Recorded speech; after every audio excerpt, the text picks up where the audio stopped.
had scarce gained a position on the bowsprit when the flying jib flapped and filled upon the other tack, with a report like a gun. The schooner trembled to her keel under the reverse, but next moment, the other sails still drawing, the jib flapped back again and hung idle. This had nearly tossed me off into the sea, and now I lost no time, crawled back along the bowsprit, and tumbled head foremost on the deck. I was on the lee side of the forecastle, and the mainsail, which was still drawing, concealed from me a certain portion of the after deck. Not a soul was to be seen. The planks, which had not been swabbed since the mutiny, bore the print of many feet, and an empty bottle, broken by the neck, tumbled to and fro like a live thing in the scuppers. Suddenly the Hispaniola came right into the wind. The jibs behind me cracked aloud. The rudder slammed to. The whole ship gave a sickening heave and shudder, and at the same moment the main boom swung inboard, the sheet groaning in the blocks, and showed me the lee after deck. There were the two watchmen, sure enough, Red Cap on his back, as stiff as a handspike, with his arms stretched out like those of a crucifix and his teeth showing through his open lips, Israel hands propped against the bulwarks, his chin on his chest, his hands lying open before him on the deck, his face as white, under its tan, as a tallow candle. For a while the ship kept bucking and sidling like a vicious horse, the sails filling, now on one tack, now on another, and the boom swinging to and fro till the mast groaned aloud under the strain. Now and again too there would come a cloud of light sprays over the bulwark and a heavy blow of the ship's bows against the swell. So much heavier weather was made of it by this great rigged ship than by my homemade, lopsided coracle, now gone to the bottom of the sea.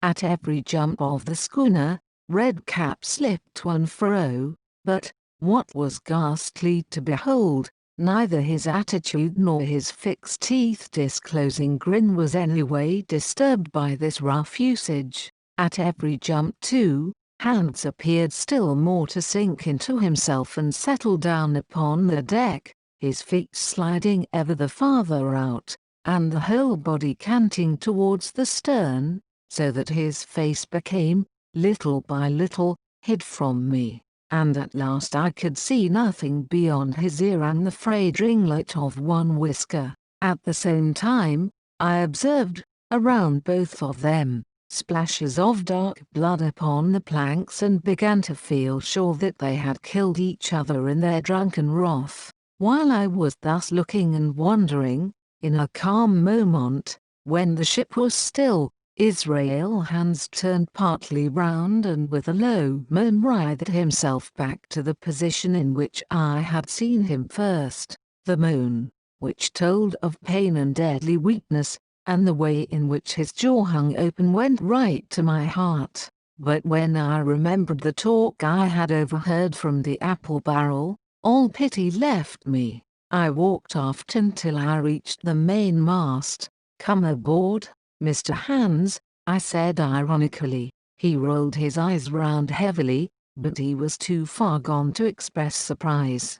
All he could do was to utter one word, "Brandy." It occurred to me there was no time to lose, and dodging the boom as it once more lurched across the deck, I slipped aft and down the companion stairs into the cabin. It was such a scene of confusion as you can hardly fancy. All the lock-fast places had been broken open in quest of the chart. The floor was thick with mud where ruffians had sat down to drink or consult after wading in the marshes round their camp. The bulkheads, all painted in clear white and beaded round with gilt, bore a pattern of dirty hands. Dozens of empty bottles clinked together in corners to the rolling of the ship. One of the doctor's medical books lay open on the table, half of the leaves guttered out, I suppose, for paper lights. In the midst of all this the lamp still cast a smoky glow, obscure and brown as umber. I went into the cellar. All the barrels were gone, and of the bottles a most surprising number had been drunk out and thrown away. Certainly, since the mutiny began, not a man of them could ever have been sober. Foraging about, I found a bottle with some brandy left, for Hans, and for myself I rooted out some biscuit, some pickled fruits, a great bunch of raisins, and a piece of cheese. With these I came on deck, put down my own stock behind the rudder head and well out of the coxswain's reach, went forward to the water breaker, and had a good deep drink of water, and then, and not till then, gave Hans the brandy. He must have drunk a gill before he took the bottle from his mouth. Said he, by thunder, but I wanted some o' that. I had sat down already in my own corner and begun to eat.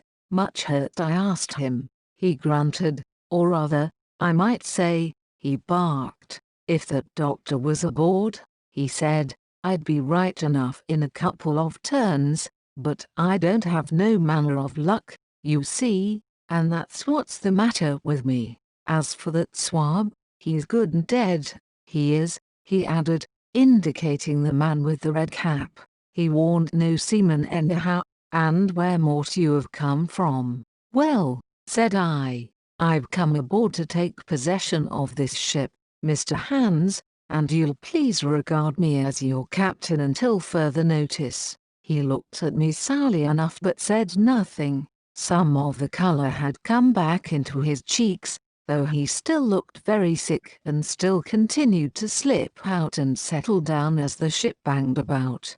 By the by, I continued, I can't have these colours, Mr. Hans, and by your leave, I'll strike better none than these. 0237 meters, and again dodging the boom, I ran to the colour lines, handed down their cursed black flag, and chucked it overboard.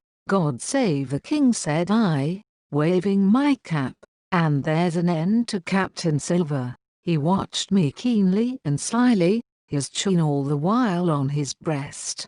I reckon, he said at last, I reckon, Captain Hawkins, you'll kind of want to get ashore now, s'pose we talks. Why, yes, says I, with all my heart, Mr. Hans. Say on, and I went back to my meal with a good appetite. This man, he began, nodding feebly at the corpse, O'Brien were his name, a rank Islander. This man and me got the canvas on her, meaning for to sail her back. Well, he's dead now, he is, as dead as bilge, and who's to sail this ship? I don't see. Without I gives you a hint, you ain't that man, as far's I can tell. Now, look here, you gives me food and drink and a old scarf or handkercher to tie my wound up. You do, and I'll tell you how to sail her, and that's about square all round, I take it. I'll tell you one thing, says I, I'm not going back to Captain Kidd's anchorage. I mean to get into North Inlet and beach her quietly there. To be sure you did, he cried. Why, I ain't such an infernal lubber after all. I can see, can't I? I've tried my fling, I have, and I've lost, and it's you has the wind of me. North Inlet, why, I haven't no choice, not I. I'd help you sail her up to Execution Dock, by thunder, so I would. Well, as it seemed to me, there was some sense in this. We struck our bargain on the spot. In 3 minutes I had the Hispaniola sailing easily before the wind along the coast of Treasure Island, with good hopes of turning the northern point ere noon and beating down again as far as North Inlet before high water, when we might beach her safely and wait till the subsiding tide permitted us to land. Then I lashed the tiller and went below to my own chest, where I got a soft silk handkerchief of my mother's. With this, and with my aid, Hans bound up the great bleeding stab he had received in the thigh, and after he had eaten a little and had a swallow or two more of the brandy, he began to pick up visibly, sat straighter up, spoke louder and clearer. and looked in every way another man. The breeze served us admirably. We skimmed before it like a bird, the coast of the island flashing by and the view changing every minute. Soon we were past the high lands and bowling beside low, sandy country, sparsely dotted with dwarf pines, and soon we were beyond it again and had turned the corner of the rocky hill that ends the island on the north. I was greatly elated with my new command, and pleased with the bright, sunshiny weather and these different prospects of the coast. I had now plenty of water and good things to eat, and my conscience, which had smitten me hard for my desertion, was quieted by the great conquest I had made. I should, I think, have had nothing left me to desire but for the eyes of the coxswain as they followed me derisively about the deck and the odd smile that appeared continually on his face.